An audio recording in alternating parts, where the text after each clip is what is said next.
Hi, and welcome back to the New Believers Project, where we are exploring now the series of the man called Gideon, the story of Gideon in Judges chapter 6 to chapter 8.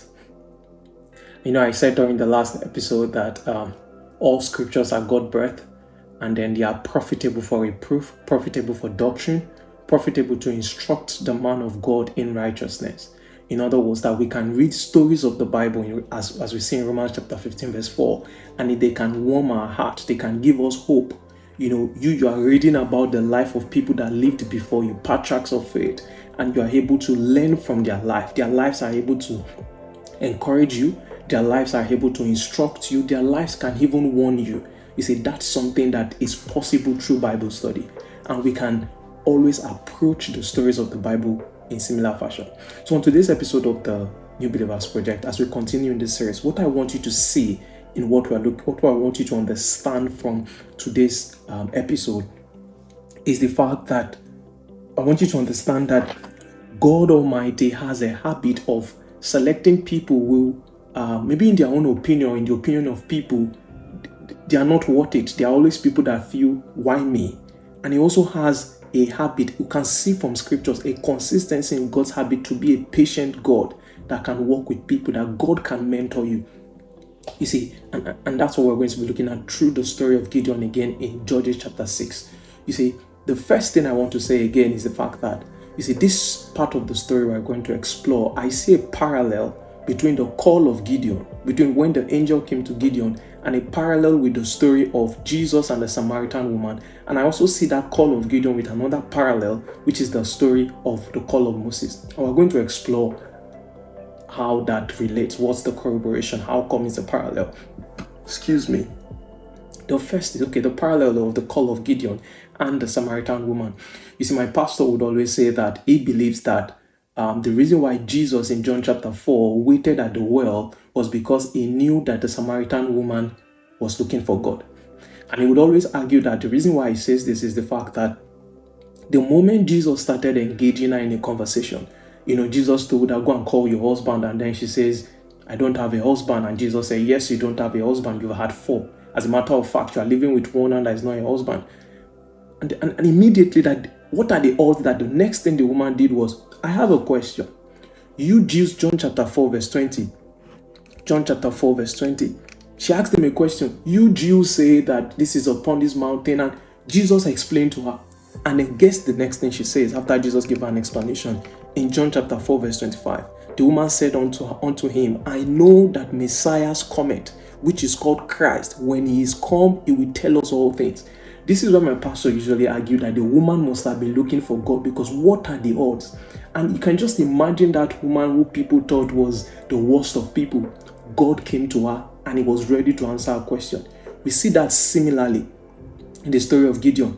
I also believe that Gideon must have had a residual faith that made the angel come to him, that made him be the one that God came to. Because similarly in that Judges chapter 6, when the angel came, the Bible said in verse 11, then the angel of the Lord came and sat beneath the great tree at Ophrah, which belonged to Joash, the clan of Abiezer. Verse 12, let me jump to verse 12. The angel of the Lord appeared to him and said, mighty hero, the Lord is with you. Verse 13, and Gideon said, if the Lord is with us, why has all this happened to us? Where are all the miracles our ancestors told us about? Didn't they say the Lord brought us up out of Egypt? But now the Lord has abandoned us and handed us over to the Midianites. What are the odds? Just like the Samaritan woman, Gideon had questions. You see, you need to understand that Gideon was living in a time where he didn't see all those wonderful works God did. He just heard stories. He lived in a time where maybe what he grew up to know was his father serving Baal. But there was just that residual faith. Maybe like you as well. I don't know where you are at. Maybe someone listening to. I don't know where you are at. You have questions, and then you maybe because of where you are at the moment, or where your interests are at the moment, you think you don't want to have anything to do with God. But regardless, you have questions. There are times when the little times you catch yourself thinking about life, thinking about God, you have questions you want to ask. I want to let you know that the God of Abraham, does not shy away from questions. I want you to see this opportunity of you listening to me as an offer God is extending to you, just the same way Jesus sat at the well, that he wants to answer your question. God does not shy away from question. He sees you and he wants to answer your question. You see, the next parallel is the call of Gideon and the call of Moses. There's a lot of parallel. There's a lot of similarity. You see, Bishop Oyedepo of Living Faith would always say something that God knows how to God qualifies the called. You see, and he will always jokingly say that if God is asking you to do something, be rest assured that you are foolish. You see, and I think that understanding is supported from 1 Corinthians chapter 1 from verse 26 to 29, where the Bible said that God uses the foolish things of this world to confound the wise. You see that how God calls the wise. You see, Paul said that, brethren, ye see that your calling not as many noble, not as many wise. God left the so-called wise of this world and came to meet fishermen to preach the gospel. That it is in the character of God, it is in habit, it is a consistency. So whenever you feel like, why me? I mean, you could have used another person. Well, you've got good company. God has that consistency to always call people that feel like, why me? You can see that in the story of Moses. You see, when God came to call Moses, Moses felt like God also had the wrong person. You see, in Exodus chapter 3, verse 11, he said to God, who am I to appear before Pharaoh? Who am I to lead the people of Israel from Egypt? Gideon also had the same response. When the angel told him in verse 15, the Bible said, but Lord, Gideon replied, how can I rescue Israel? My clan is the weakest in the whole tribe of Manasseh, and I am the least in my entire family.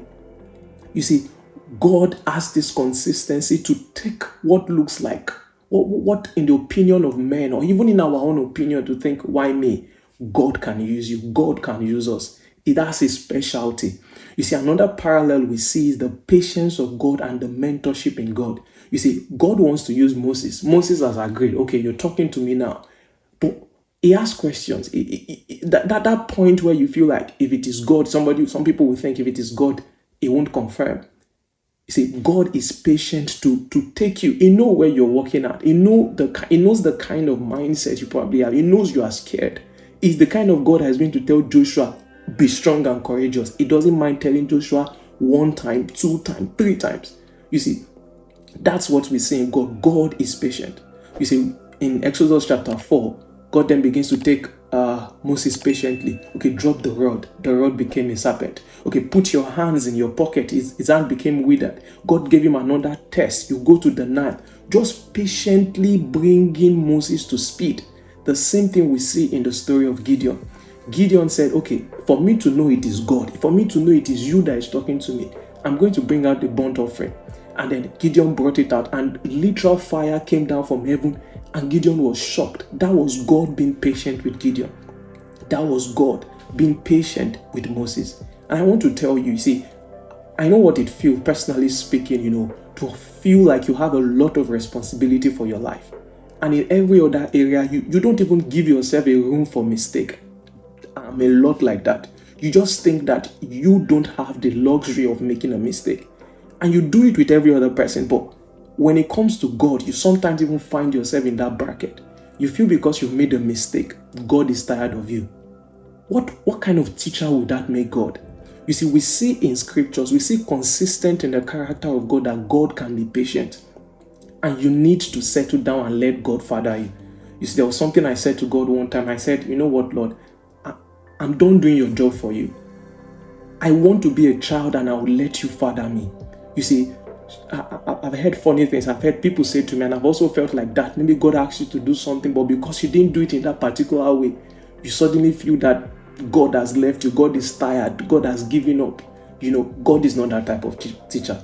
If there are men that can be patient with you through school, God is much more that way. So in the story of Gideon, we see a parallel with the story of Moses. We see a parallel with the story of the Samaritan woman, that he calls those who think they are not qualified and he makes them into strong battle axe. And we also see that God can be patient with us. God can take us through a school.